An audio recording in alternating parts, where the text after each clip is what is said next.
Be sure to support the n.W.bro podcast by hitting the like button on this video, as well as subscribing to our YouTube channel. You can also follow us on Facebook at facebook.com/n.w.bro podcast and on Twitter, username n.w.bro podcast. Thank you for your support. Hey everybody, this is Ian. And I'm Rhett. And you're listening to the n.w.bro Wrestling Podcast.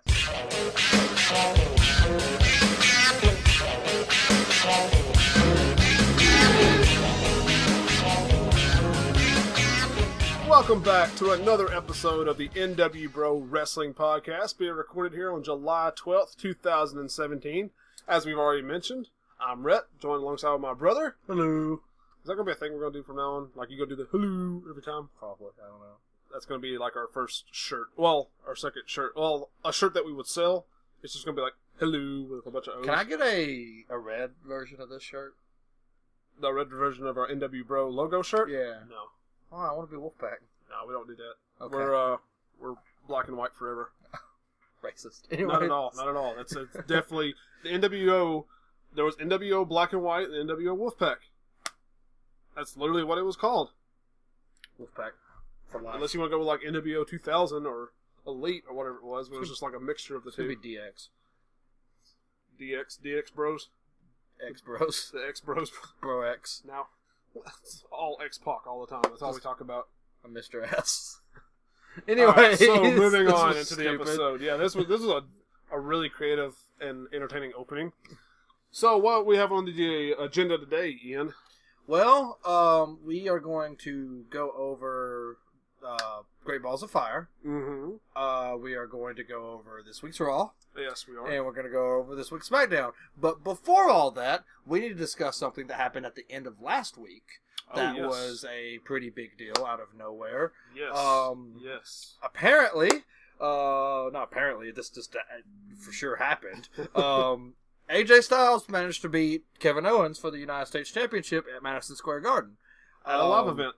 At a live house show. Untelevised live event at Madison Square Garden. Yeah, so that was a pretty crazy thing because he had just won last week. He had just won the number one contendership at Battleground.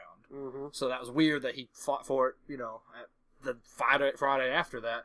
But, well, he won the number one contendership to face Kevin Owens at Battleground for the title. Yeah. That's what I'm saying. Well, the way you worded it could lead somebody to believe that he won it at Battleground.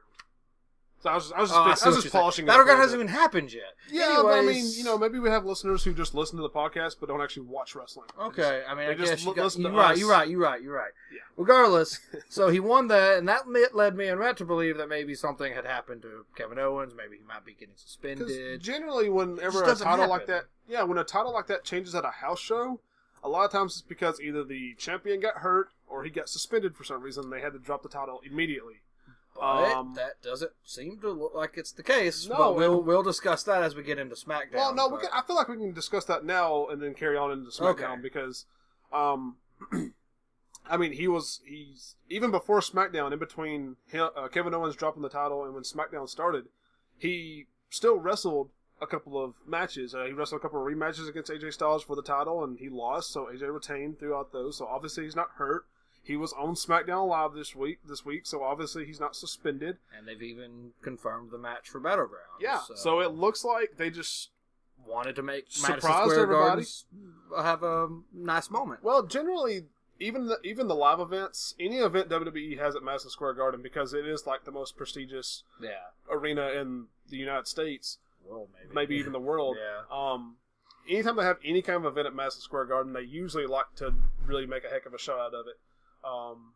So it looks like they just gave the Madison Square Garden crowd a surprise, as well as the WWE Universe, and had AJ Styles just out of nowhere beat Kevin Owens for the U.S. title. And I'm just saying, like, I've seen the scene and I saw how that place popped. I would have popped like crazy too if we went to a live event like that wasn't being televised or anything, and like that match got announced. I would just be like, we know who's gonna win this. Yeah. And then as soon as AJ got that pin, I'd be like, what? Like, yeah, I mean, they literally have title matches like every live event. Yeah. Every live event has like a heavyweight title match or something, and it always ends with the the champion retaining. Or like, not necessarily winning, because sometimes it might be some tomfoolery, like, count outs or something like that. But they always, the belt never usually changes hands at live shows. So. And even then, they don't ever acknowledge any match they ever have at a house show. It's just a match. Realistically, it's practice matches to get them ready for the TV stuff, you know, and also to entertain the crowd that paid money to come see the live show. But no, this was a legitimate U.S. title match that AJ Styles won. Yeah. Won his first U.S. title this way. So. Completely acknowledged. I mean, there was no... He didn't turn the title back over the next night or nothing like that. WWE's running with this, that he's the champion. And I'll be honest, I like it. I like it a lot. I wish titles like this would change more often at live shows. I'm not saying it needs to happen like every month. Yeah. But like once a year, you know, you never know when to expect it. People who are paying money to come out there and watch, and granted these shows are usually a lot cheaper than what the televised stuff is, but you know, you're paying money to come out there and watch. Having a nice little surprise like that thrown in, really, I mean, it would probably bring more people to these live shows because you never know what to expect. Yeah, they could make them be like, hey, maybe this will be the one where something like that happens. And it doesn't have to be like the heavyweight titles that are on the line. You can have like the U.S. or the Intercontinental Championship change hands every once in a while, or tag team championships, something like that. So yeah, I think the title changing hands at a live show like that, just randomly out of the blue, is a great thing. Yeah, I agree. Yep. I agree.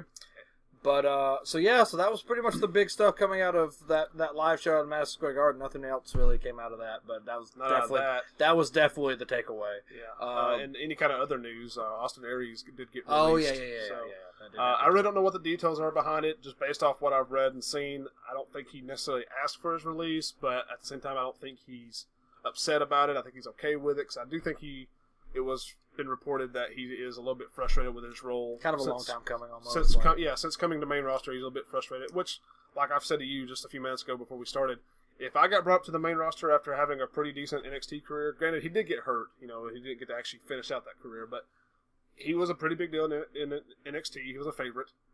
He's been a favorite for years, going back to his TNA days. Yeah.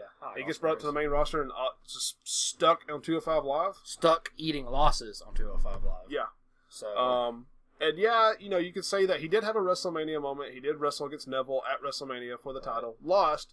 But then again, pre-show. It was also pre-show, and since it's pre-show, they don't usually include those matches on the DVD, so he doesn't get like any kind of extra money from that or nothing. So I can understand his frustration. I hate to see him go, because I do like Austin Aries. I was excited when he first came to NXT and to the WWE in general. But, you know, wish him all the best. He'll probably end up back on, Global Force Wrestling now, but formerly TNA. Or maybe he'll go to Ring of Honor. That would also be kind of cool. Yeah. It would be awesome to see Austin Aries participate in like New Japan matches. Yeah. If he goes to Ring of Honor, but he does the New Japan thing every once in a while. That'd be kind of neat. That would be pretty cool. So, but yeah. As far as I know, that's it. As far as I can think of too, that's about it.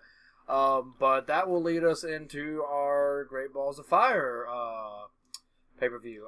Dumbass name, while still stand behind that, but decent little show. Decent show. Okay, I'm gonna be totally honest here before I just try to like fake my way through this. I did not get to watch this pay-per-view. I was gone the Sunday night this happened. I was out of town.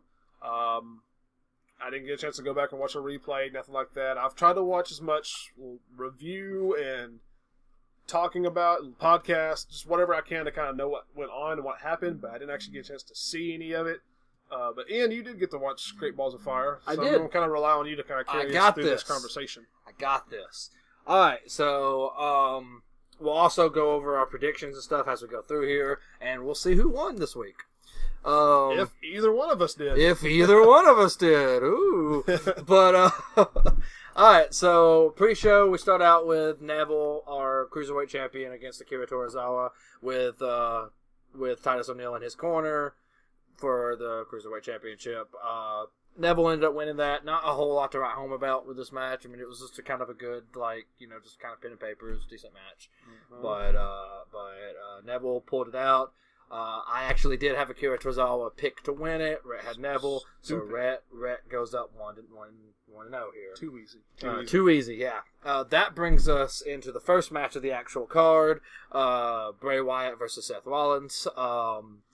Again, decent match, but it just didn't really feel like they were fighting for anything. This story has just been blah. This has been a really boring feud. Yeah, it's really kind of confusing as to why they're fighting in the first place. Yeah, so I had Bray Wyatt defeated Seth Rollins. I had Seth Rollins. Rhett had Wyatt. So Rhett goes up 2-0. I'm so glad, because Bray Wyatt needs a win desperately. Yes, he does. Now, I did see that he won with like a thing. He poked his thumb. It was a kind of a Seth controversial win, because he did like poke Seth Rollins' eye and then get the like pin and everything, but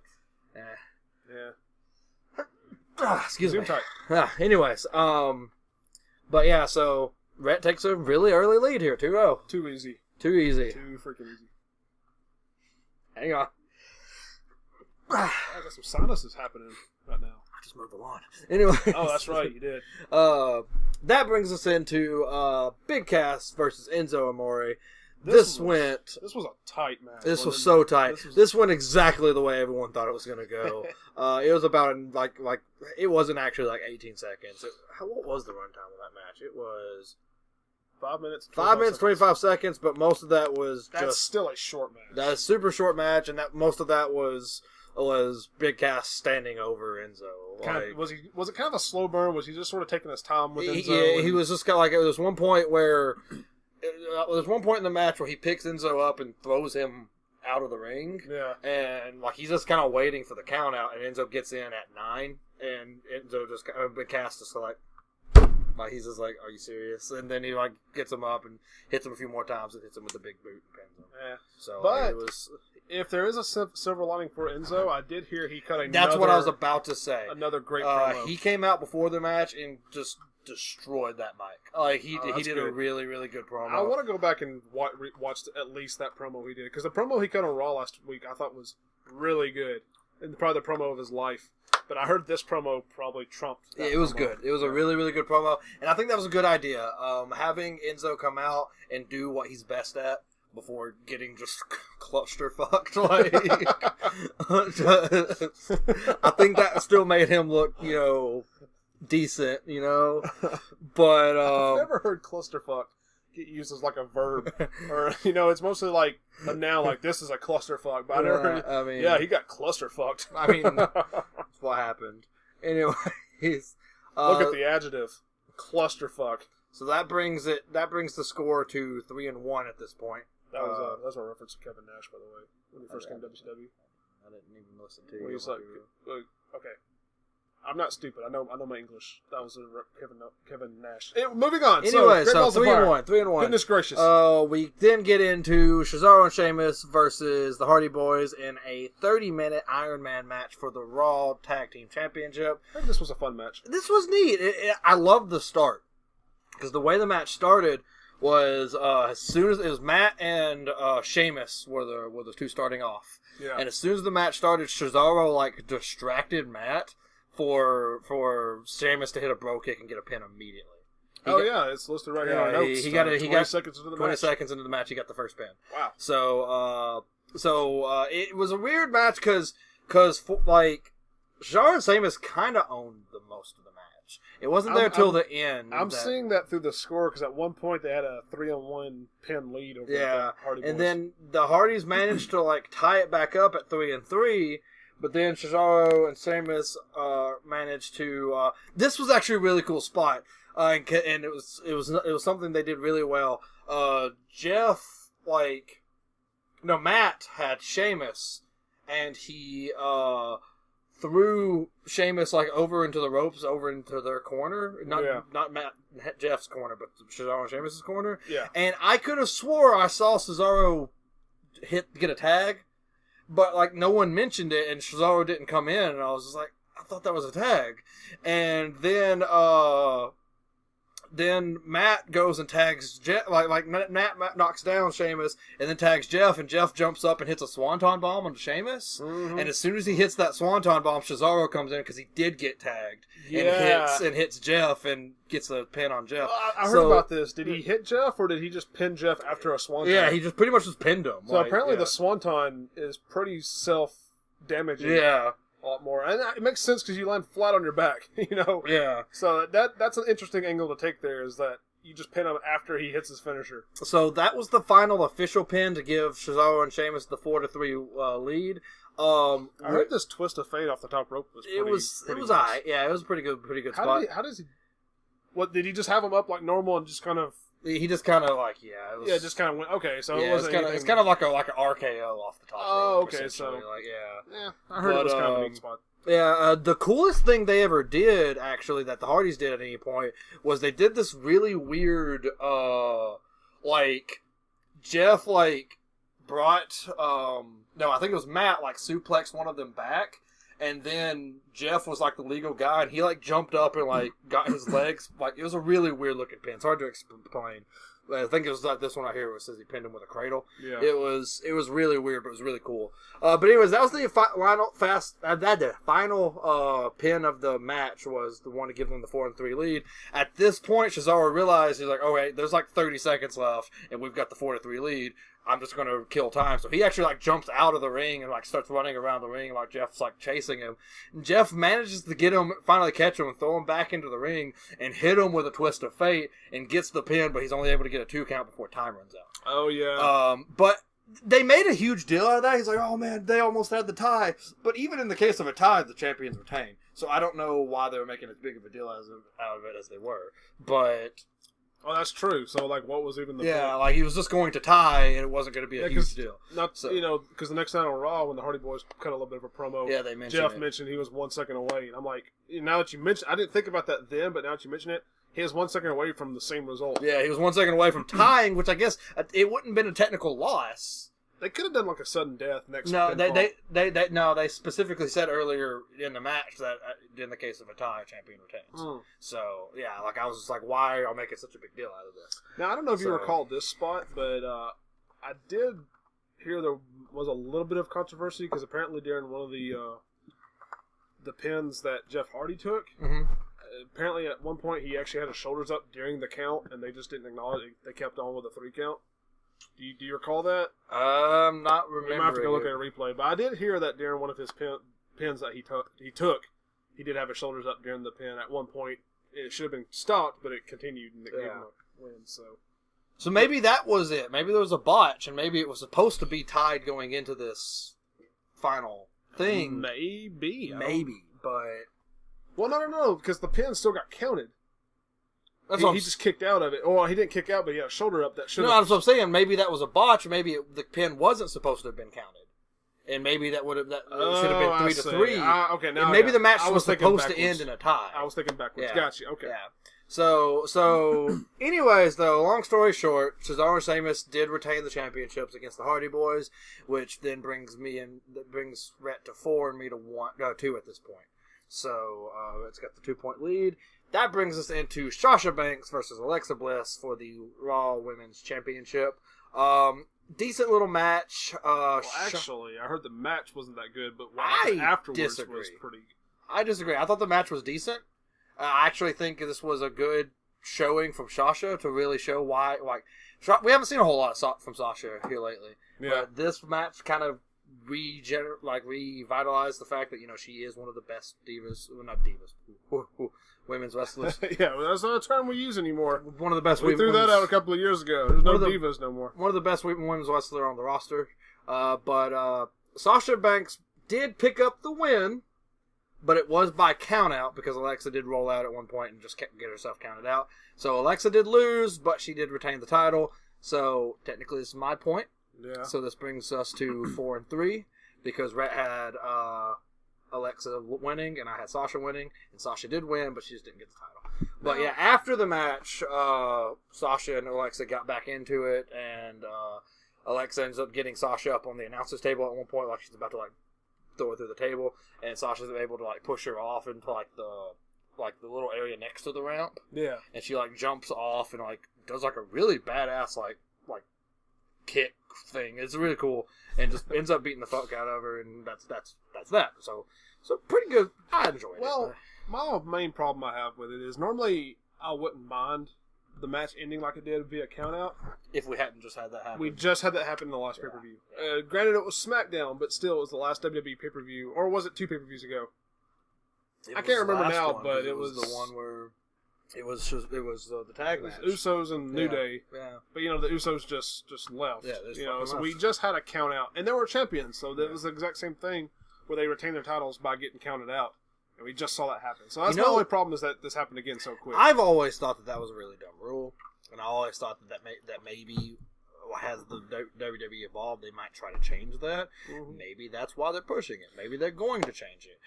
If they want to treat it like a legitimate sport, then they should treat the refs like legitimate refs. Because, if something like this was to happen in like an NBA or an NFL game and the ref sees that someone's deliberately doing something to get their way that they probably shouldn't be doing, they're going to throw a flag or call a penalty or something on that.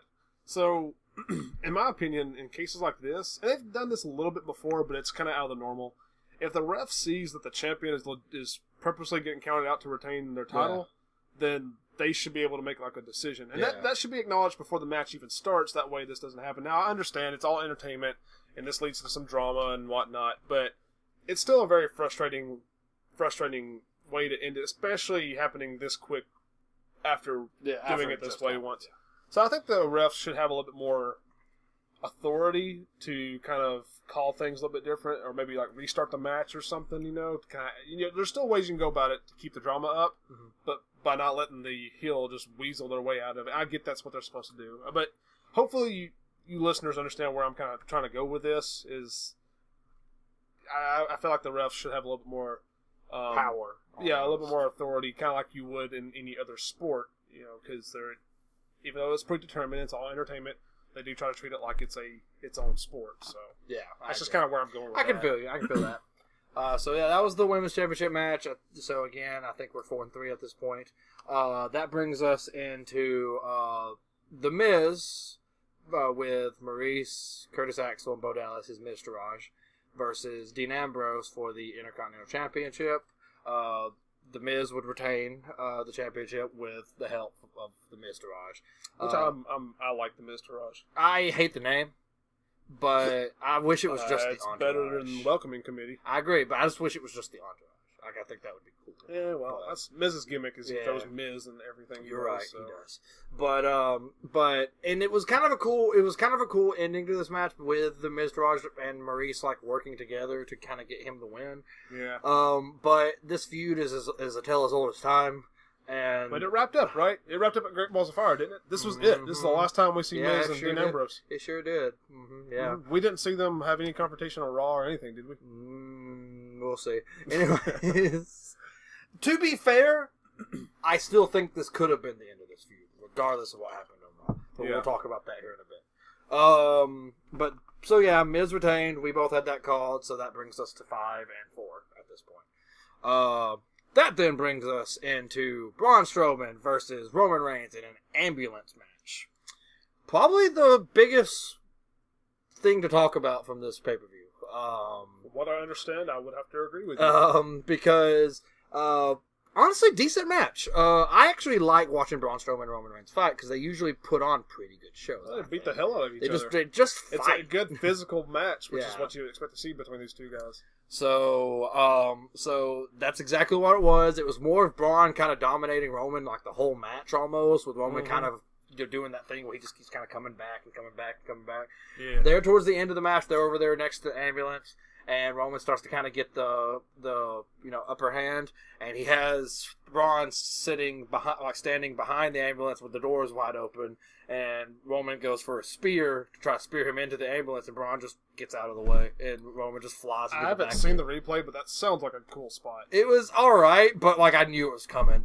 As soon as they were both in that position, he was he's about to try to spear him, and Braun's just gonna move.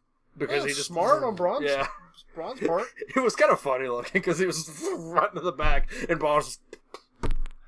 give it to Braun. Braun's muscles and brain, apparently. So Braun Strowman. Anyway, that's his next gimmick. In the 80s, that's his next gimmick. He comes out with he looks the exact same, but he has glasses on, and he's just Braun Strowman.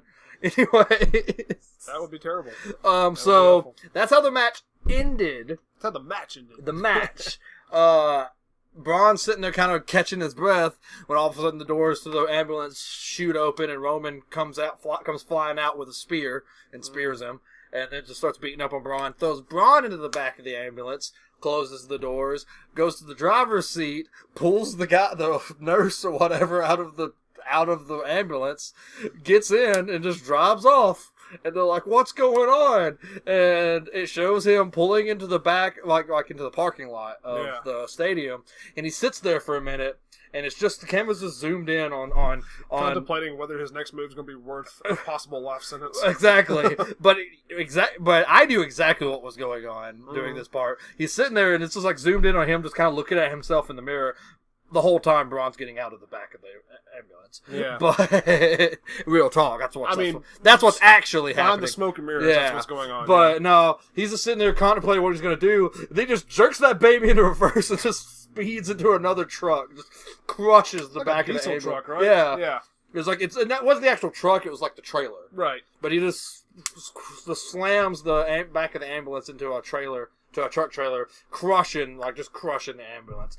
And they're like, "Holy crap, Braun was in the back. He's got to be dead, pretty much." The best part of this whole thing, Roman gets out of the driver's seat, and he's like all kind of hurting too, because he did just do that. Yeah, that would hurt anybody involved in that. So he's kind of sitting there, and he's starting to walk off, and Kurt Angle just walks up, just like arms spread, like, "What the fuck are you doing?"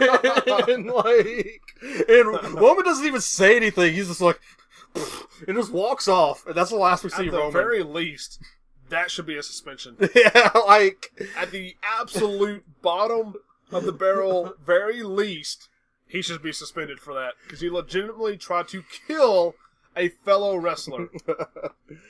But, so Roman walks off, and they do this huge thing where they're trying to get Braun out of the back of the ambulance. Like the jaws of life. Yeah, they even get they even get the fire department there with like the jaws of life trying to break it open and stuff.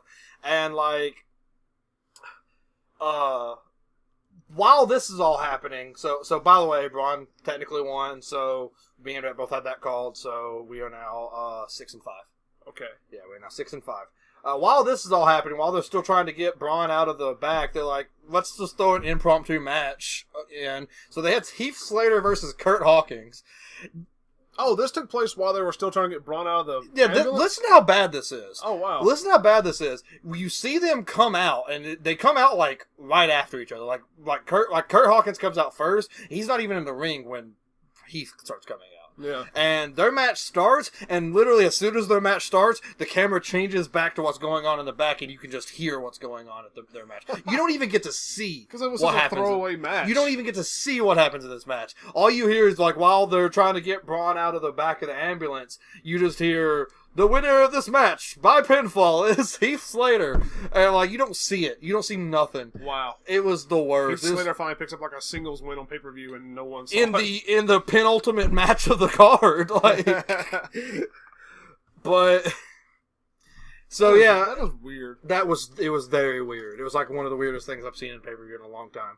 But, around this time, after that match is finally finished, they do manage to break open the door to the ambulance, and Braun's laying there, and they're just like, Braun, let us help you. And they're sitting there trying to get Braun onto like the stretcher, and Braun's like not having it. He's covered in blood. I did see him kind of walk when he walked off. Yeah, and from what I understand, the this plus the tag team match. Both yes. I actually meant to mention that in the Cesaro and Sheamus and the Hardy Boys match. Matt did get busted open right above his right eye, and ended up having to get like 8 stitches. Yeah, because now I think about it, he obviously had that cut on Raw the next time. And he had some pretty good blood too, and I don't think that was scripted. No, I don't think it was either. Because they actually had like the ref like in the ring like cleaning it off and shit. Yeah, because the Braun Strowman thing, it was probably like fake blood. He just wiped all over himself after when he got back in there or something. But no, so Braun refuses to get aid, and he just bladed himself while he's waiting to get back in there. He's just sitting there just blading his arms and face and everything. But he refuses to get aid and walks out on his own power, stumbles out on his own power. And tells everyone to go leave him alone. Yeah, pretty much telling everybody to leave him alone. And honestly, man, the thoughts going through my head right at this moment are, holy shit, did we just see a double turn? That was my thing. But then immediately after I had that thought, I was like, Roman Reigns is involved in this. Yep. That was not a double turn. Nope. So that was kind of the end of all that. Then it brings us into the final match of the card. Before we start with the final match, going back to the Braun and Roman thing, I'm really kind of confused why it even got to the point to where Roman drove the ambulance to the truck and stuff, because it sounds to me like they slightly changed the rules to the ambulance match right before it started. Because normally, you're supposed to throw somebody in the ambulance and then slap the back of it and the ambulance drives off and that's how you win. Mm-hmm. But it sounds to me they announced right before the match started that all you had to do was just throw your opponent into the ambulance and you win. Now, from what I understood was, all the rule was you had to throw the opponent had to be in the ambulance and you just had to close the doors. Yeah, and that's usually it. Plus slapping the back of it so it can drive off. And Braun did do that. Braun did slap the back afterwards. Just nothing happened. Oh, okay. Yeah, I guess that was enough. But yeah. It seemed like in the past that wouldn't have been able to get to that point because the ambulance would just drove off. Maybe he was sleeping. Maybe the guy in the driver's seat was asleep. Maybe. Because he kind of sleeps a little stunned when Roman was like, get the fuck out. So, when he fucking carjacked that thing. But, okay, that's another thing. Him attempting murder is a pretty big deal. He also carjacked an ambulance. And carjacked an ambulance and totaled it. Yeah. Yeah. It's like a government vehicle or something, that's got suspension and fine. Suspension and fine, Kurt Angle. What the fuck are you doing? Kurt's got his own problems. We'll get into that in a bit. He still has a job he's got to do. Kurt's got his own problems, all right? I know. But he still has a job. I can't wait to talk about that here in a minute. Yeah. But that does bring us into the main event, Brock Lesnar versus Samoa Joe for the Universal Championship. Interesting match. It started out like Samoa Joe comes out first, of course. Right. And then no, it's WWE. Yeah, that's not true. Necessarily of course. But then come out Lesnar comes out and he's sitting there holding up the title like when they're giving the championship like announcement or whatever. He's holding up the title. Samoa Joe blindsides him. Match hasn't even started yet. So it's beating the shit out of Lesnar, throws him out of the ring, puts him through an announce table. Yeah. Match hasn't even started yet. Samoa Joe rolls back into the ring and asks, Lesnar to come back in. Lesnar finally does. Match officially starts. Samoa Joe starts beating the hell out of Lesnar. Pretty one-sided affair there for the beginning of it. Then he ends up Lesnar ends up starting to kind of. Sorry. You want to delete Windows off your computer? Anyways, Lesnar starts to kind of fight back. It then goes into this 4 minutes of alternating between Coquina clutches and suplex cities. Yeah. And it's seriously just alternating. Like he'll hit a couple suplexes, then all of a sudden Coquina clutch, and then he'll break out of the Coquina clutch and hit a couple suplexes, then Coquina clutch. Finally, just like out of nowhere, Lesnar pops up and hits an F5, and that's 1, 2, 3 for the match. It's like a 6.5 minute long match. Officially. Yeah, when you account in the stuff that happened before, 8 minutes. But still, So all that stuff happened that quickly? Pretty quickly, yeah. Oh, wow. Yeah, so it was a really short match. Lesnar picked up the win, which I think we all should have saw coming, but unfortunately Rhett didn't. So that would bring us both to 6-2 for the night. So me and Rhett tied. Stupid. So now let me ask you this, because I think a lot of people have a problem with the fact that Joe got beat with one F5. It wasn't just one F5 though, because I mean, he only hit him with the one F5, but there was a lot of suplexes. Like it was kind of like, I think you said it earlier. It was kind of like the Goldberg Lesnar match, the final match, where they just kept hitting each other. With finishers and stuff. That's how this match felt. Just not quite as exciting because one of those finishers was a submission. Yeah. So it was kind of boring. I've seen mixed feelings about this match because some people were just like, well, you can tell they both had their own plan going in and they stuck to it. I'm like, that's cool, but it was boring. It was just there was a whole lot going on. I'm a little worried because this seems to be the formula they're following with Lesnar now. And at first I thought it was just all Goldberg because, Goldberg being as old as he is and not as good in the ring as what he once was, well, that's debatable if anybody thinks he's ever good in the ring to begin with. But you know what I mean. Yeah. I could kind of understand it then when Goldberg was having short matches. But now that you think about it, Lesnar's last 2 or 3 matches have been short. A couple of them was against Goldberg, sure. But now his match against Samoa Joe was more of the same. It was just a quick, nothing but suplexes and an F5 win. And, I'm behind Brock Lesnar. I like Brock Lesnar. I don't really mind him being champion, but it's no secret to anybody. He's been very one-dimensional the past year or two that he's been back. And it kind of looks like this is how his Universal Championship run's going to go. He's just going to have these quick matches and full of nothing but suplexes and maybe an F5 or two. Yeah, I hope that does change. I feel like when he first came back and had that match against Cena and stuff, I liked that Lesnar. Yeah, because that was a physical Lesnar. He was like the MMA Lesnar. Little rusty. I remember that match pretty vividly. Actually, I remember there was some spots where it seemed like Lesnar hadn't worked off his ring rust or anything yet or nothing. But it was a lot more multi-dimensional than what he does nowadays. That being said, there was one really cool spot in this match that I really liked, where Lesnar was kind of wrapped up on Joe and had him from behind and had him up against the rope, and the ref was sitting there trying to kind of get them broken up. Because you're not supposed to really have them up against the rope like that. And both sitting there trying to get them broken up. And Joe put his arm around the ref like this, so the ref couldn't see anything. And then mule kicked Lesnar in the dick. Wow. Yeah, bit of a cheap shot. Yeah, so it made it where the ref couldn't see it, then low blowed. And that was kind of a cool little spot. But but it's pretty bad when your favorite spot of the match is just a low blow. Yeah, that's not necessarily good. Yeah, but something I noticed in this match though, and definitely going to carry over into this Raw talk that we're about to have. Raw talk. Anyways, is Joe definitely seemed like more of the heel in this situation. They're both heel, but Joe seemed more heel. We talked about this on a previous episode, is how Joe is obviously full heel, whereas Lesnar is definitely more favorable towards heel, but he's kind of a neutral. But I feel like that changes a little bit in this episode of Raw, and I want to talk about that. Yeah. So let's transition into Raw. Well, how do we do on predictions? 6-2 for both of us. Yeah, so we tied. We tied. Nobody won, which is way better than what I did last time. So I'll take it. I'm cool though with going from being 8-0 on one show and then being 6-2 the next show. I feel like I'm getting pretty good. It's not too bad. I feel like I'm getting pretty good at this. You dropped a little bit, but on the other hand, I improved drastically. Yes. So I'll take it. What'd you end up going 2-6 on the last show? It was terrible. I think I only got 2 right. Yeah, it was pretty rough. Pretty horrible. Yeah, it was pretty rough. But overall, what'd you think of Great Balls of Fire? It was probably the best Raw pay-per-view we've had in a little while. Not B-side pay-per-view. Right? Yeah.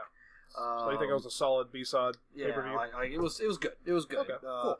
It was enjoyable. I even watched most of it with someone who doesn't watch wrestling, and he seemed to enjoy it pretty well. Mm-hmm. So that was pretty cool. So. Yeah, well, that's. I mean, if you get somebody interested in it who's not even a fan of wrestling in the first place, I think that's some win. Yeah, I agree.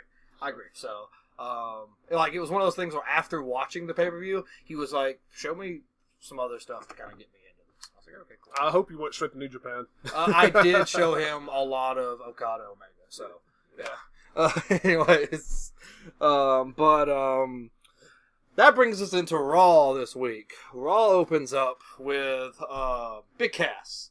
Big old Big Cass. Open up with a couple of big dudes. Big dudes. Well, we're going to start with Big Cass first. Yeah, but they're both big. Anyways, both Big people Cass. Are big.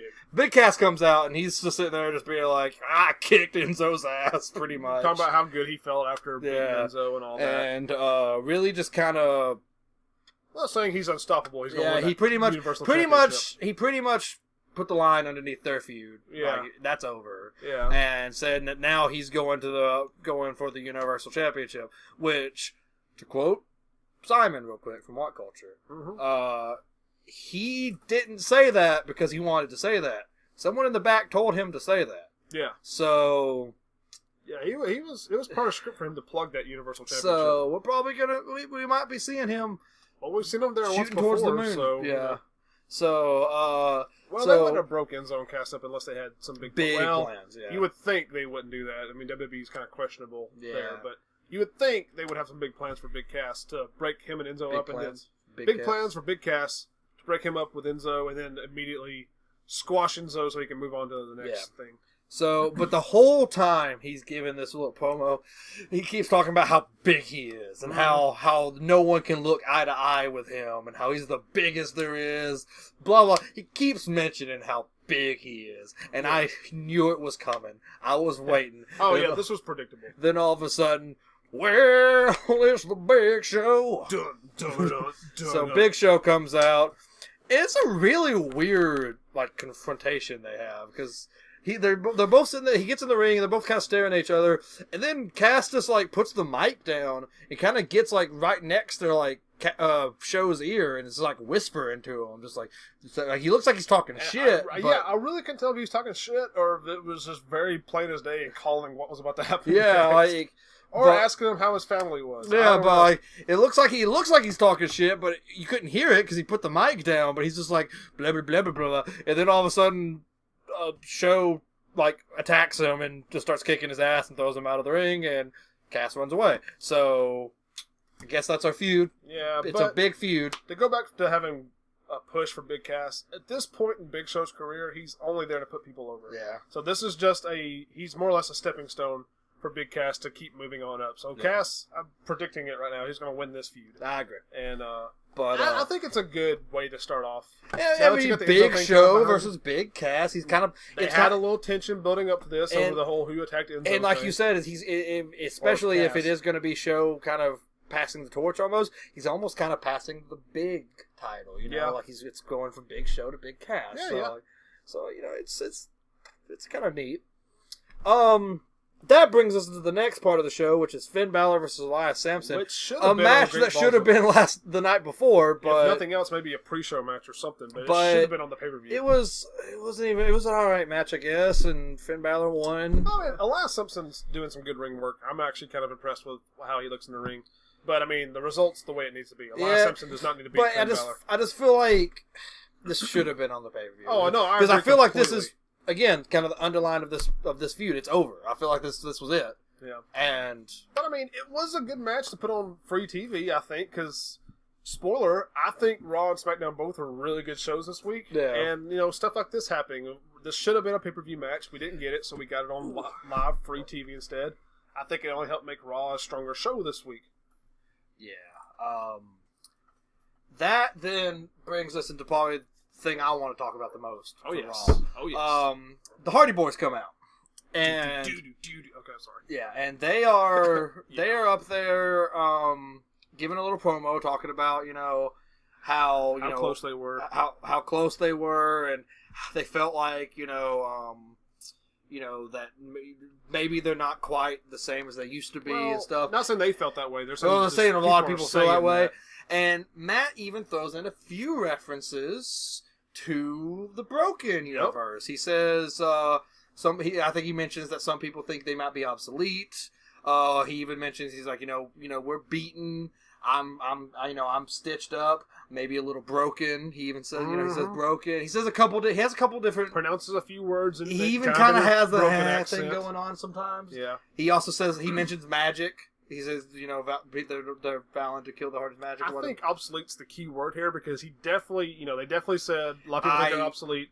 I agree. Then, like, after that, I don't know if it was Facebook or Twitter, but I saw where WWE posted it. Yes, I was about to say this as well. And they had WWE's official YouTube of this skit of this promo is called "Are the Hardys Obsolete?" and obsolete is in quotation. Yes, so they're focusing on that word. Yes, so that is a big deal. Close, we gotta be getting close. That then led to the Anderson and Gallows coming out and be like, "Look, you know, it's not a whole bunch of people back there thinking that y'all need to leave.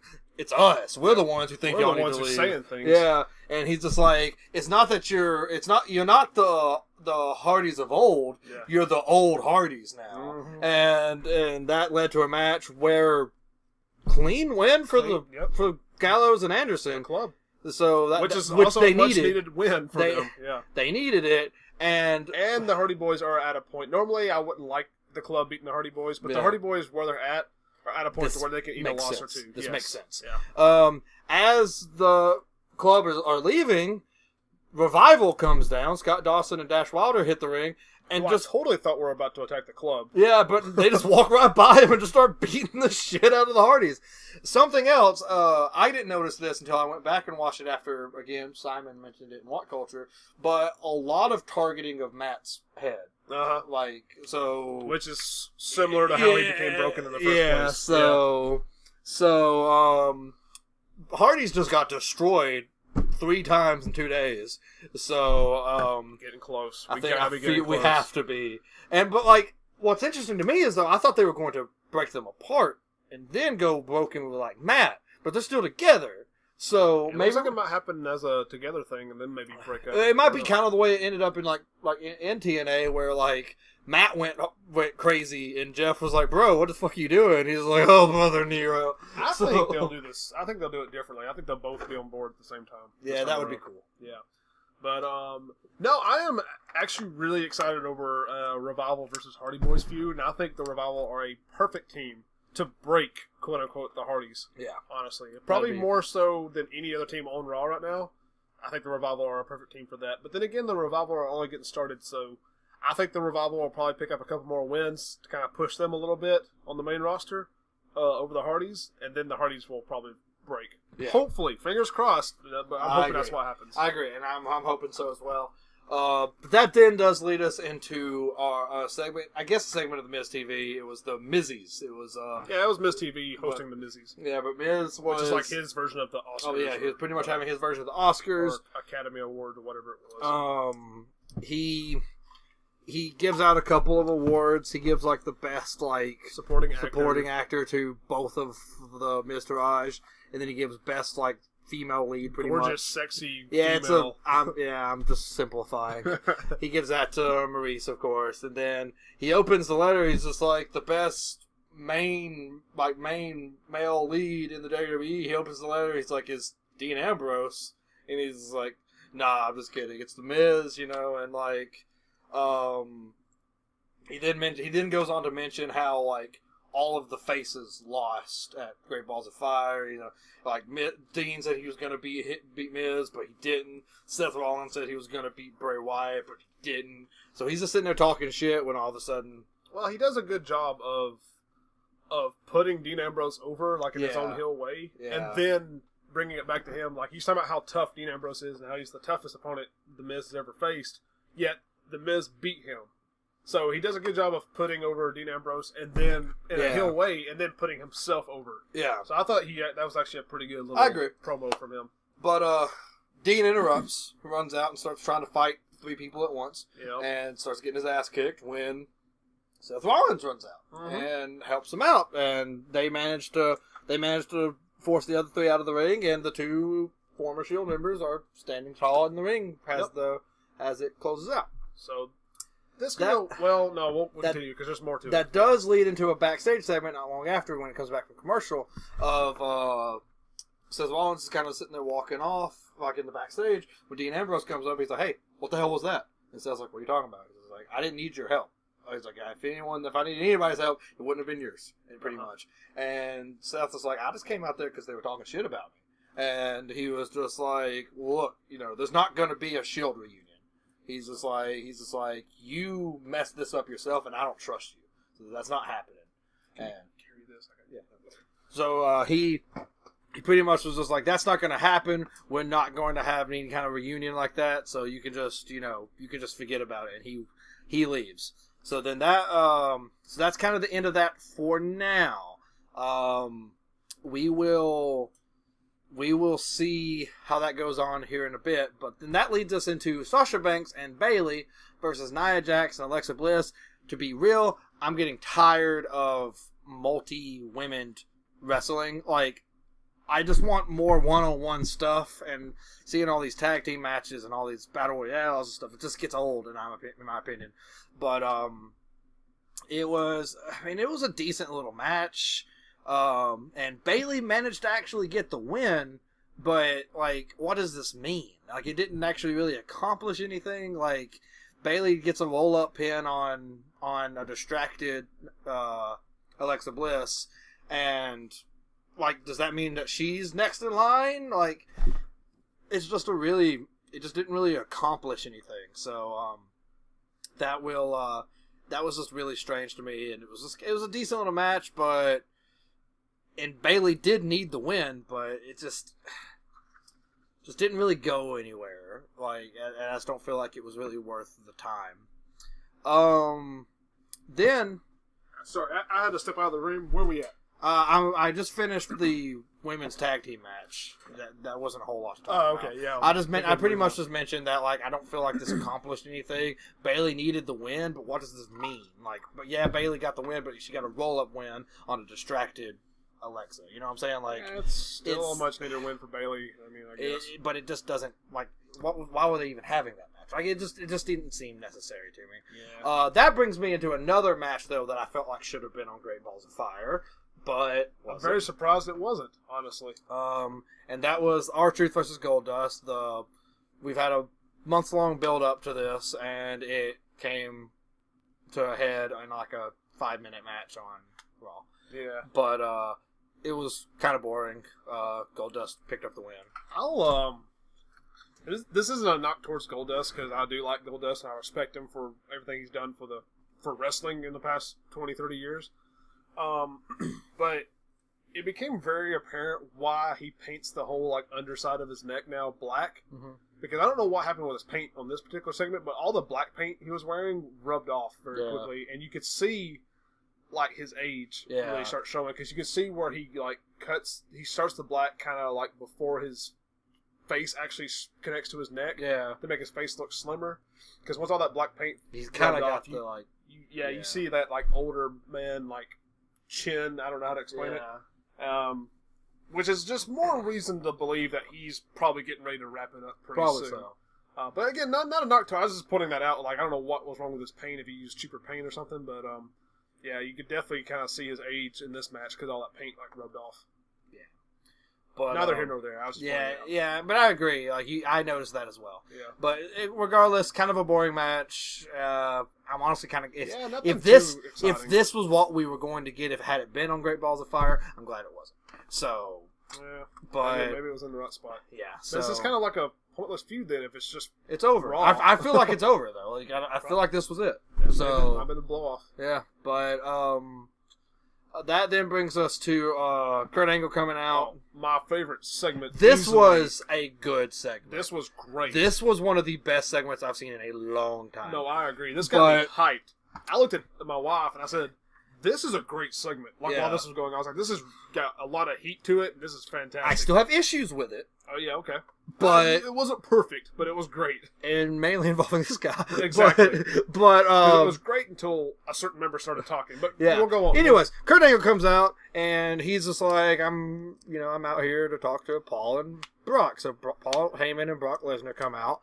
And they sit there, kind of talk for a minute, and Kurt's just like, he starts talking to Lesnar. He's just like, hey, I just wanted to congratulate you on, retaining the title. You won your first championship against me like 14 years ago, and it's come, full circle, blah, blah. It's a big, long thing.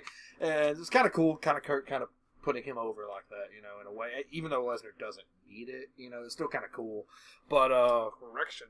Brock beat The Rock for his first title at SummerSlam. Well, not his first title, but... He beat him for a title, though. Yeah. At WrestleMania, was when he almost broke his neck. I think that was his first WrestleMania title. It might have been. Yeah, I think.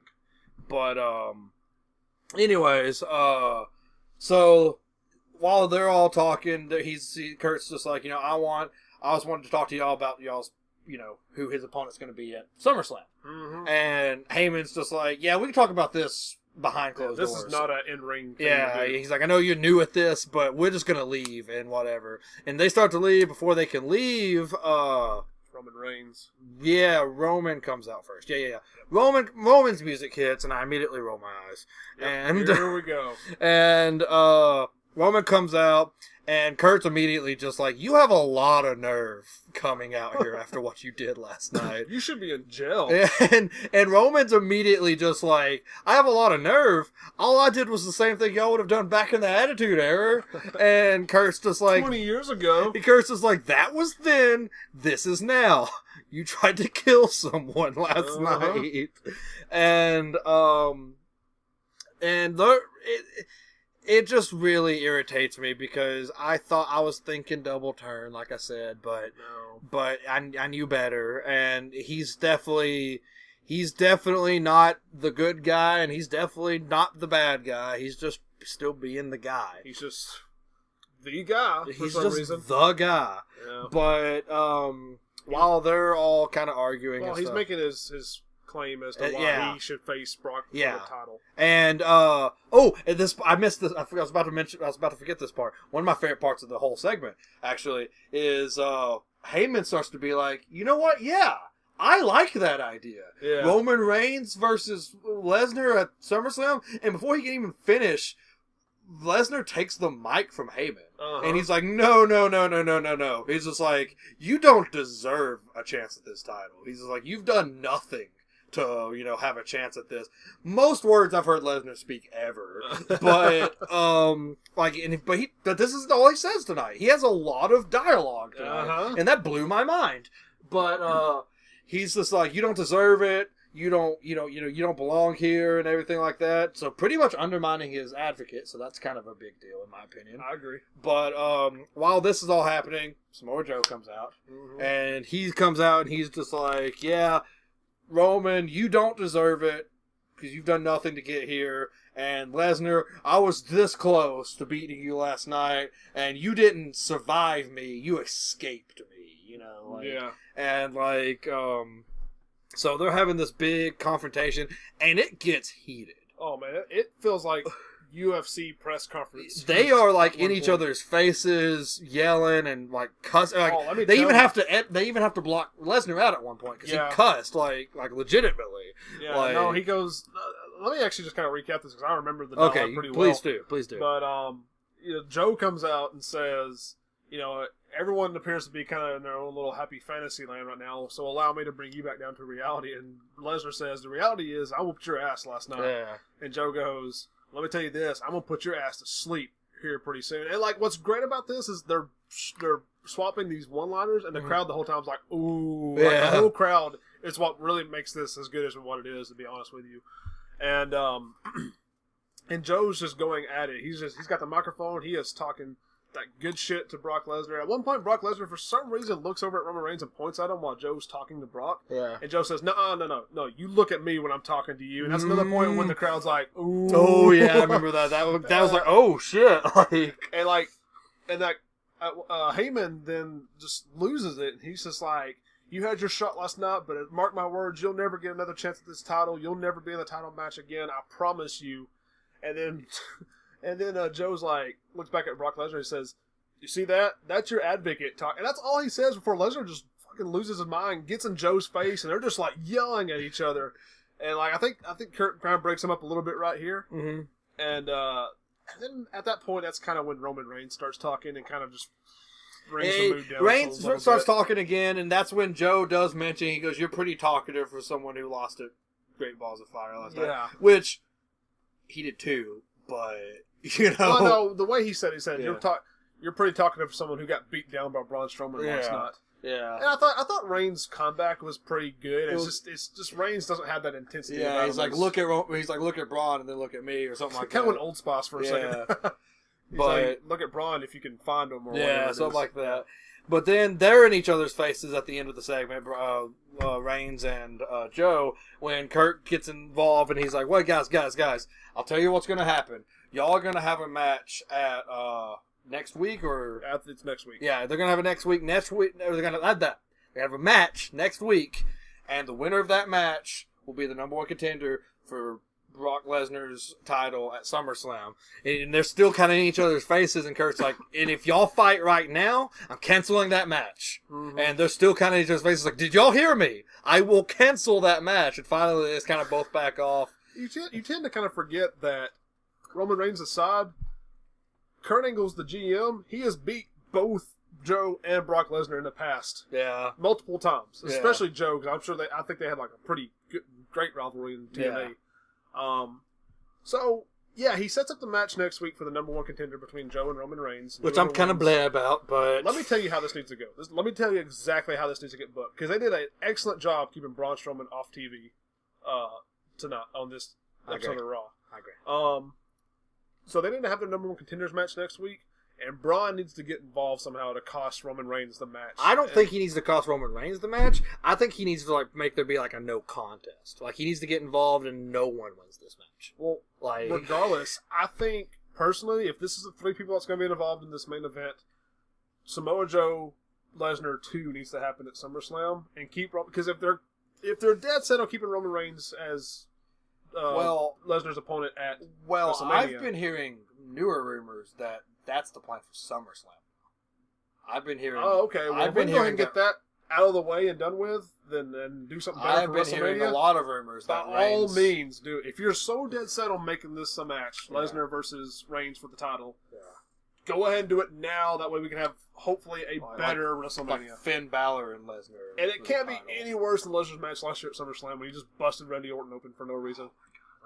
I remember you boxing, sent me a voice message about that. You're like, so what the fuck was that? I was not happy. That was not good. No, I was very. Oh my god!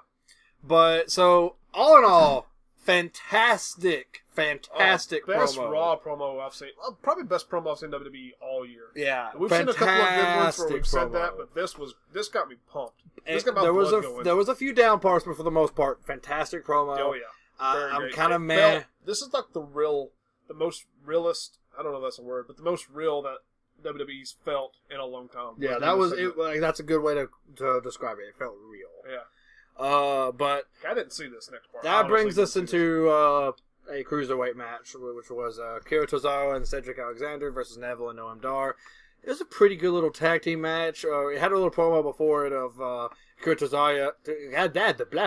Akira Tozawa talking to Titus and being like, you're my like, manager, whatever, get me a rematch, pretty much. And this was the first step of that, apparently. And you gotta notice the other name that's in here, Cedric Alexander. Yeah. I still think we're leading to Cedric versus Neville. Possibly. Yeah. Possibly. Him just being involved with this, I think, is a stepping stone for that. But it was a pretty decent little match, and it was actually... There was a big spot in this match that was a huge callback to what happened at Great Balls of Fire, but it was like the other way around, and that was really cool because like there was a part where Tozawa was on the top rope and Neville like used the rope to like hit him in the dick, pretty much, and like they did the opposite of that in this one. Oh, cool! So it's the rated R title, anyways. Gotta bring what you got, I guess. But Akira Tozawa and Cedric Alexander do end up getting the win over Neville and Noam Dar.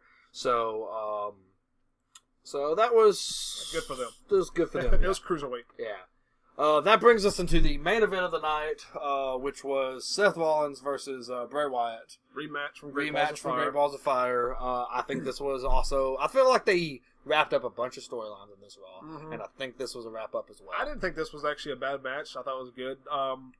Do you think this was a better match than what they had at Great Balls of Fire? Yes. It ended better. Well, he kind of favored... No. He did kind of take advantage of Seth Rollins' eye again. I forgot he did take advantage of that. But it was still a cleaner win. Like, I don't know. Like, and it just and Bray needed these. Don't get me wrong. Bray needed the win at Great Balls of Fire and this win. Seth Rollins loses nothing by losing to Bray right now. I agree. After everything he's already accomplished this year by beating Triple H and whatnot, I completely agree. He can suffer a couple of losses. And Bray getting these 2 wins is big for him. Over a superstar of Seth Rollins' caliber. Big for him. He needed it.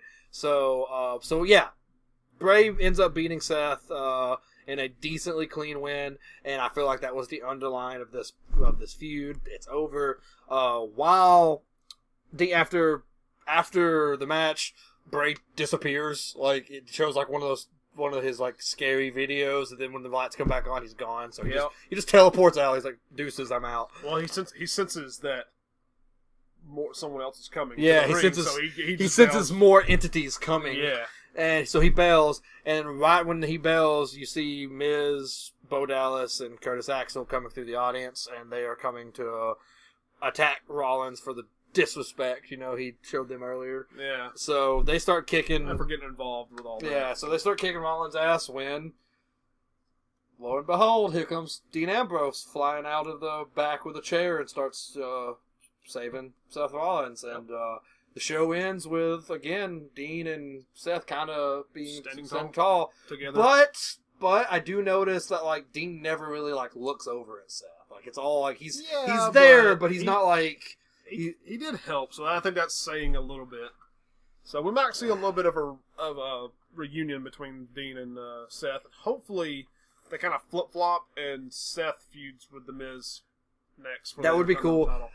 Me and TJ mentioned this. We thought it'd be kind of cool that like if they're gonna get the Shield back together, it'd be kind of neat if maybe it wasn't a double turn at Great Balls of Fire, but maybe Braun is officially like face now. Yeah, and he becomes the third member of the Shield. Wow. That would be really cool. It would be weird, but I think it would be really cool. A Wyatt family member becoming the next member of the Shield? Yeah. Sounds like 2K storyline, but sure. I know he is a Wyatt family member, but he was always the black sheep, so. Speaking of 2K, did you see that sequel commercial for 2K? Okay, so the first. I've seen I have seen the one with I think it's Kurt Angle in the hoodie. Yeah. I've seen that. That's the sequel to Seth Rollins bringing it down. Kurt Angle comes into the wreckage and he picks up one of his boots and he looks like he's just pissed off. So he's the pre-order bonus for 2K. So we're gonna have a Seth Rollins versus Kurt Angle feud in 2K. Well, I mean, last year the big thing was Goldberg, and then having that fantasy match with Lesnar. They ended up making a big feud out of that in reality. So I don't know if they're bringing Kurt Angle back for it. That would be kind of cool. Kurt Angle back for his one match against Seth Rollins, because you have to turn Seth Hill again if you're going to do that. So I don't know. But either way, it could lead into okay. Kurt Angle's we return. Skipped a big part of this. Actually, I forgot that this thing didn't mention it, but there is another backstage segment of Kurt Angle and Corey Graves talking about a text message. This is a big deal. Yes, it is. We speculated on this earlier. Yes, actually. yes. He gets a text message, and Corey Graves comes back there, and he's talking about how this information could ruin his career, and how he just hopes his family tear apart his family. He just hopes his family will stick with him and stuff like that. And Corey's just like, look, man, I think you just got to tell him. You just got to come out with it. He's like, all right, you're right. I'll next week I will reveal what's going on, pretty much. Yep. And then there's a segment at the very end of the show that shows him back on the phone, and he's talking to somebody, and he's just like, look, we're gonna let them know next week. We're gonna tell them. We're gonna come out and tell everybody what's going on, and I need you to be here with me. I'm here. I love you. Thank you. And is he gonna come out next week? Oh, I don't know. I didn't even think about that. That is what me and TJ watched it together, and me and him both think he's gay. That would be very interesting. Honestly, I just thought like a fair. I didn't think nothing about him being gay. That would be a curveball. That would surprise me. That was mine and TJ's. Because go back and watch the segment. And that's what it seems I will have to now with that perspective. But no, that never crossed my mind. I was just going to say a fair, and I honestly thought you were going to agree with me before you even mentioned it, but you just went straight up with the gay route. So, I mean, it wouldn't surprise me. It's not the craziest thing WWE has ever done, so we'll see. Speaking of affairs and whatnot, that's big. Dixie Carter's kind of a big. There's been a whole lot of talk about her being. Well, she was on the. And I told you incorrectly the other day when I talked to you on the phone about this, but she was on the WWE 24 episode about Kurt Angle. I thought she was going to be on that three-way table talk thing they do, but no, she was just one of the talkers on the the 24 about Kurt Angle, just talking about him and his career and stuff. So she was on WWE programming, which is interesting. For those of you who don't know, she's the former president of TNA. She's not involved with them now. That's kind of a big story in itself, but she's no longer involved with them. But she was on WWE programming on the network this week talking about Kurt Angle. And there's rumors speculating she might be on Raw next week, which I have to figure will tie into... It's got to tie into this. That is big. I haven't thought about that. Okay, so he may not be gay. That would... Maybe not. That would... Go back and watch it, though, bro. Go back and watch it. Me and TJ both were just there would be parts where he would stop talking, and me and TJ would look at each other and be like, is he coming out? Okay, no disrespect, bro, but I really hope you're so dead wrong about this that viewers and listeners can go back and just clip you. Is Kurt Angle gay?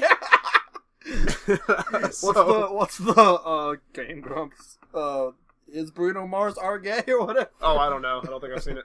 But we'll see. I think it's more of an affair. I think it involves now Dixie that Carter. Dixie Carter's getting involved, I mean, it makes sense. They both had a lot of stuff going on in TNA. Yeah. Like, do they mention TNA? No, they're absolutely not going to mention TNA. Well, I mean, I guess if they there was ever almost a time, have to. I guess if there was ever a time they could now, since it's no longer TNA, it's Impact, now Global Force Wrestling. Yeah, I mean, at this point, they probably don't even have trademarks for the letters TNA. Like, they probably can just say it. Well, we saw that segment of the Edge and Christian show that had AJ Styles on there, and they wouldn't talk about TNA. Yeah. That was one of the questions. Would they talk about the promotion he spent 12, 14 years with? Mm-hmm. And they said no. Yeah. And they showed a picture of TNA, the tag team of like Albert Test and Trish Stratus. So, they obviously alluding to what they're talking about.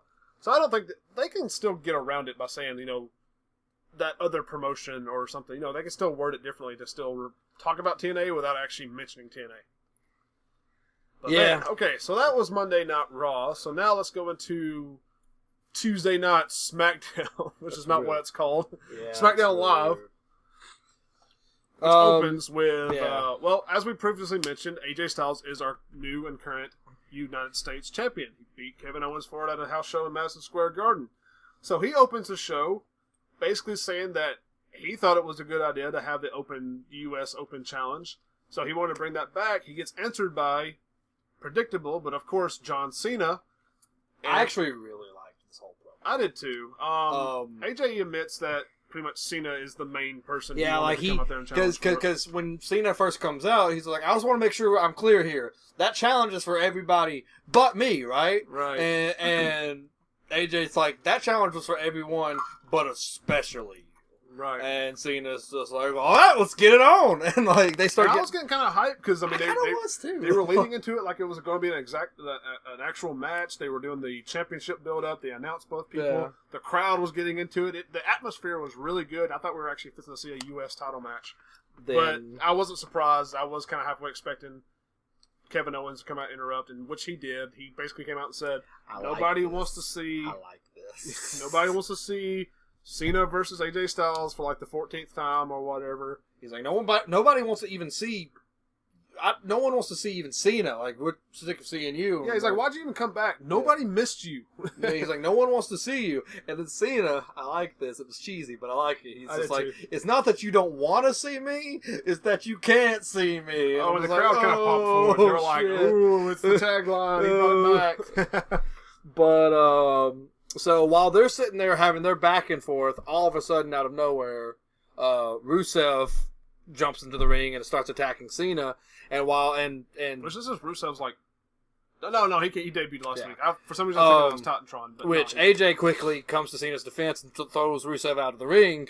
But right when he does that, Kevin Owens attacks him. So the heels start beating the shit out of the faces pretty much, and Rusev puts Cena in the Accolade. Is that what it's called? Yeah, the Accolade. And Kevin Owens is just mocking him while he's mocking Cena. One thing I noted, I even mentioned this to you in our Voxer conversation, is that all of them are wearing like American colored stuff. Except for Cena, but Cena is America, so it's okay. He is wearing the camo shorts, which is kind of what he does. Is he wearing the camo shorts in this? I think he is. They look camo.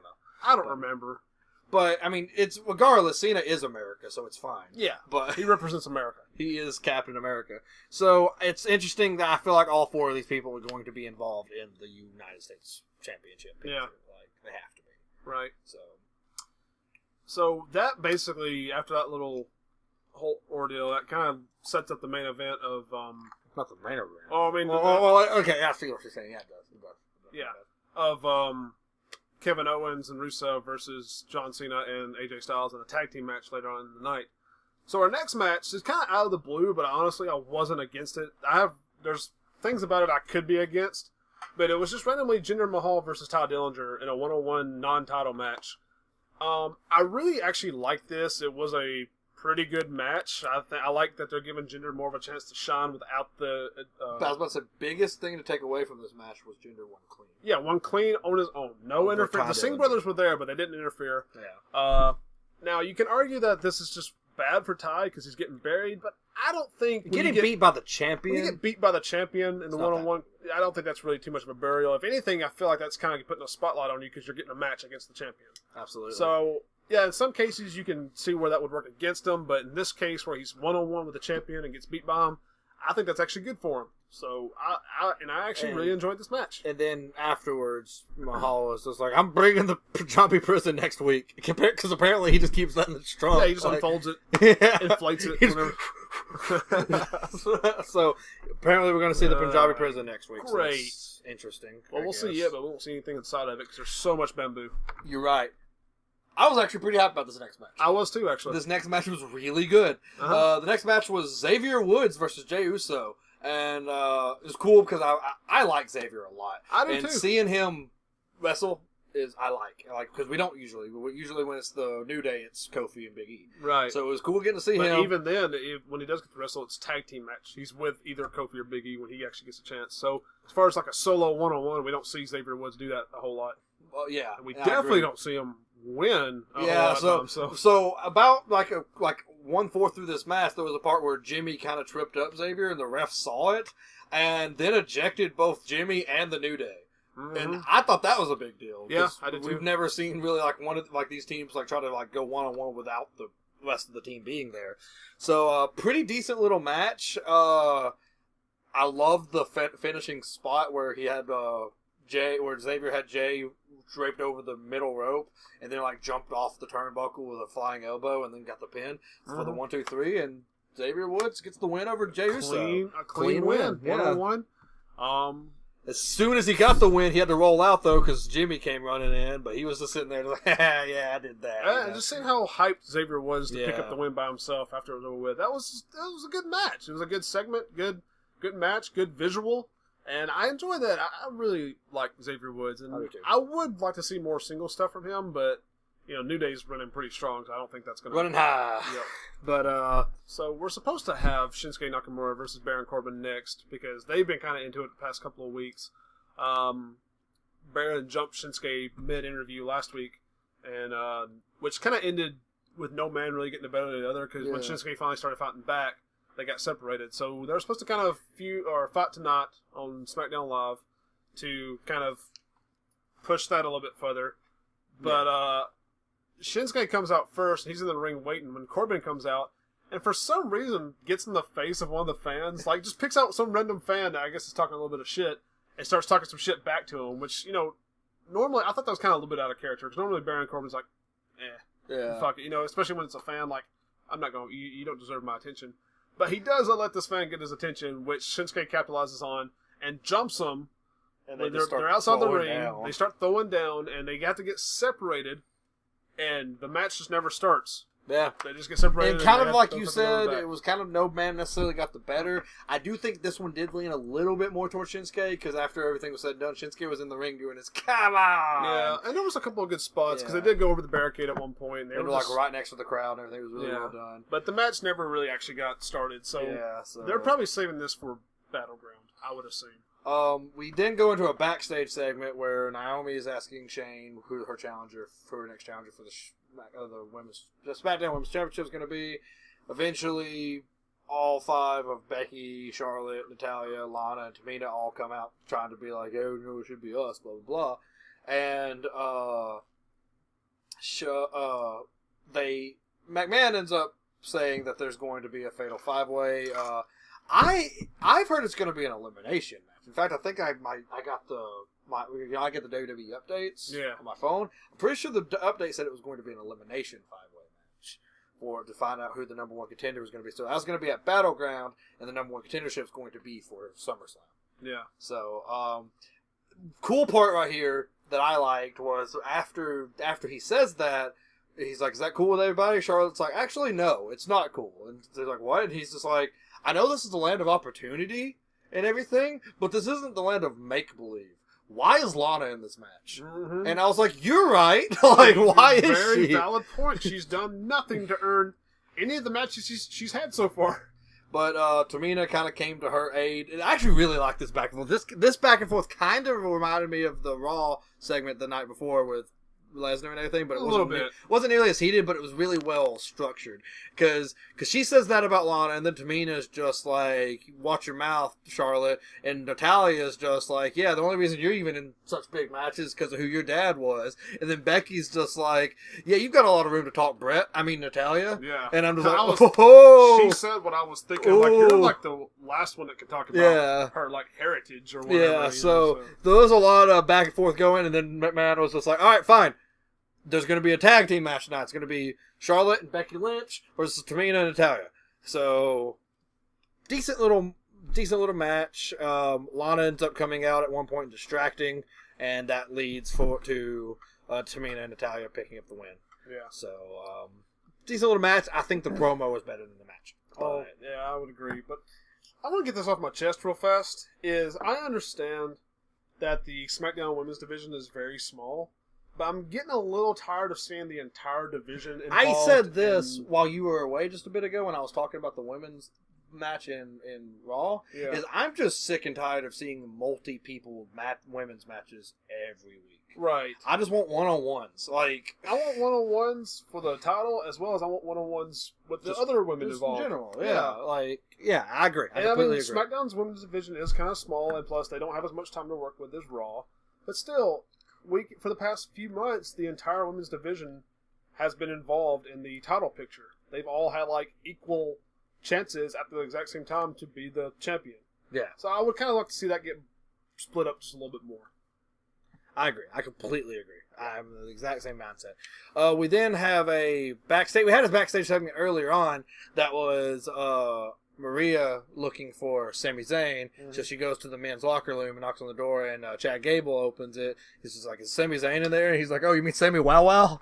And she's like, "Who?" And he's like, it's just you wouldn't get it. And call him that all the time. He's cool with it. Yeah, he's just like, no, he's not here. And he's like, well, tell him I'm looking for him. So that's how that segment ended. No, I actually liked that. I kind of cracked a smile because she said, well, he owes me an apology, so tell him I'm looking for him. And she walks off, and he kind of does like this, nah, fuck that. Kind of like he shook his head like, I ain't telling him shit. So it kind of made me crack up a little bit. But that then leads into another segment later on where Maria and Mike are both sitting there doing their like lovey-dovey stuff. About to fuck. But they are giving them eyes. Like, it's about to happen like right there on that little table that's right behind her. Right. It's just about to happen. It's a matter of time before we see another live sex celebration. But while they're doing that, you hear someone kind of like coughing in the background, and the camera zooms over, and it's Sammy. He's trying to get their attention, and finally he does. And he's just like, "Hey, I heard you were looking for me." And she's like, "Yeah, you owe me an apology." And he's like, "I believe you. The word you're looking for is I owe you another apology because I've already apologized. In fact, I've already apologized twice, and I'm getting to the point where I'm getting sick of apologizing." Mm-hmm. He's like, "To be honest, I think y'all should be apologizing to me because if I remember correctly, I was coming out for my match, and y'all were in my way." So he's kind of having like this big twist where he had been kind of apologetic all up until this point, but finally he's just. And this is kind of funny too because he was just like, I'm gonna, I don't remember exactly how he worded it, but he's like, I'm getting a little sick of seeing this like lovey-dovey thing that you guys do, and they start kind of doing it again. He's like, yeah, that. My God, what is that? He's like, what do y'all even do? He's like, y'all have been here, for a few weeks now. What do y'all even do? And he's like, he looks at Mike and he's just like. He's like, Mike, are you even, like, a member of our roster? Like, do you fight? Do you compete? Yeah, he's like, do you compete? And then he looks at Maria. He's like, or is this, like, one of those things where, like, you're the lover, and then looks at Maria. He's like, and you're the fighter. And, like, as soon as he says that, Maria slaps him. Mm-hmm. And he's, like, sitting there kind of rearing back from the slap when Mike picks up the vase of flowers that they have right there and just slams it on his, like, back. Yep. And that just lays him out. And, like, they walk she says something along the lines of, like, that was brought to you by the power of love or something like that. And then they both, Mike and Maria both walk off while medics attend to Sammy. So, I mean, we knew going in, like, when all of this was first starting, that Sammy was going to probably be Mike's first feud. Sammy's going to eat some more losses, it looks like. Because, I mean, it's Mike's debut feud, so he'll probably pick up the win. And Sammy's the eater of losses. So, yeah. But somehow, he still manages to stay relevant. He just keeps losing. But, I mean, I thought this segment was kind of cool. But I still really like Maria being smarter than what she was the last time. Oh, I see you're laughing. Oh, yeah, let's go ahead and get started. Let's go into this next segment. The new episode of the Fashion Files. Then they are now based on Walker, Texas Ranger. Yeah, what was it called? It was Sexy File Ranger or something like that. Something corny, I don't know. But they have this big opening that's got them and Chuck Norris in it, and at the very end of it, it's like starring Brazonga, Tyler Breeze, Fandango, and not really starring Chuck Norris. And it was just like stock footage from when Chuck Norris was at WrestleMania or something like back in the 80s or 90s. So. But so it shows them like riding in on like a fake horse, if like all cowboy get-ups, and they're just like they see Zack Ryder and they're just like, all right, we're gonna lasso him, we're gonna get him to tell us the truth, and they're like, all right, so they start talking to Ryder, and they're just like they're pretty much just like, you came back the same day that our office got trashed. Mm-hmm. You pretty much, and before he can really even answer, Mojo walks up. Mojo's like, what did I just walk in on? Because there's some weird stuff happening. Mm-hmm. And they tell him, and he's just like, you think the day that my broski came back, you were on our minds? Like, he's just like, we had bigger stuff going on than y'all. Not to mention, we don't do shady stuff like that. And as soon as he mentions that, Zach's just like, we don't do shady stuff. You mean like you eliminated me from that Battle Royale last week? And Mojo's just like, we talked about this. It was a Battle Royale. We talked about this going in. He's like, it was every man for himself. I'm not going to apologize for what I did because it was a Battle Royale. We've already talked about this. When we get over it. He makes, I think, a good point. I agree. I completely agree. But he's just like, I think we all need to get our heads together here, and we need to get back to reality. And Mojo walks off, and Zach's just like, yeah, I think it is time to kind of get back to reality. Kind of talking to himself, and then he looks at that Brazongo, and he's just like, all of us, kind of like jokingly, and he walks off. So that kind of made me think that maybe Zach's considering doing some bad things. Maybe. But still feel like the seeds are being planted. Yeah, I agree. But before all this even happened, though, Fandango did put his like fake horse up on the ladder, and it was off camera. And then he's like, "All right, it's time for us to saddle up and get out of here." And they look over where the horse was, and it's gone. He's like, "Who could have stolen my horse like right in front of me?" And then they're both just like. They both say ghost and aliens at the same time. And they're like, ghost aliens! And there's like, and then they both say the opposite one. And then together there's like, ghost aliens! And then it shows this X-Files, Fashion Files promo. And at the bottom it's just like, the truth is not H. Dude, that was great. And I'm just like, this was the stupidest shit. I love it. Stupid and fantastic at the same time. This has not got old to me yet, the Fashion Files thing. Who is it? I don't know. We'll find out. It's not the Ascension. It's not. I mean, not the Ascension. American Alpha. Yes. It's not American Alpha. Well, we don't know. We'll see. That then brings us into our main event, which was the tag team match between John Cena and AJ Styles versus Rusev, Kevin Owens. A pretty good match, I think. I thought it was a pretty good match. Both teams kind of managed to get some ground just from here and there. I enjoyed seeing Cena and Styles in the same team. I agree. Not something I want to see exploited, but as a one and done or like a rare occurrence, I enjoyed seeing them work together and be on the same page. I think the ending was really well done, where I think it was Cena and Owens were legal. Cena and Owens were legal. He had just hit Owens with the 5-knuckle shuffle, and it was about to put him in the attitude adjustment when Rusev came in and got a big kick in on Cena. Right. AJ Styles came in, hit Rusev with a flying forearm, with a phenomenal forearm, and hits him with that, rolls him out of the ring, and then Kevin Owens gets up to attack AJ Styles, who hits him with he hits Kevin Owens with the Pele kick, and he falls back into the attitude adjustment from Cena. 1, 2, 3. That's the win. I thought that was really cool. I think the Pele kick into the attitude adjustment was really cool. The whole ending spot was good. It was a good match. I mean, all these people, everyone involved are very capable of putting on good matches, and this was a good, fun tag team match, and I enjoyed watching Cena and Styles be on the same page, as I mentioned. And even after the match, there was a little bit of a stare-off between Cena and Styles. There's a little bit of stare-off, but then they had... they kind of like they're both like, we respect each other, and this is not the place nor time. In fact, I actually did miss that promo. I didn't mention that promo of earlier on. The backstage segment room. before this match where Cena walks up to AJ Styles. He's like, "Hey, I wanted to mention that I think I like that you're giving that open challenge and everything because that was my idea in the first place." He's like, "Yeah, I know it was your idea. That's the reason I did it because I knew you would be the first one to come out those gates." And he's just like, I respect that, and I think respect is something you have to earn. And just know that we may have our issues down the road and everything, but as of right now, tonight I've got your back. And he starts to walk off, and AJ's just like, "Good.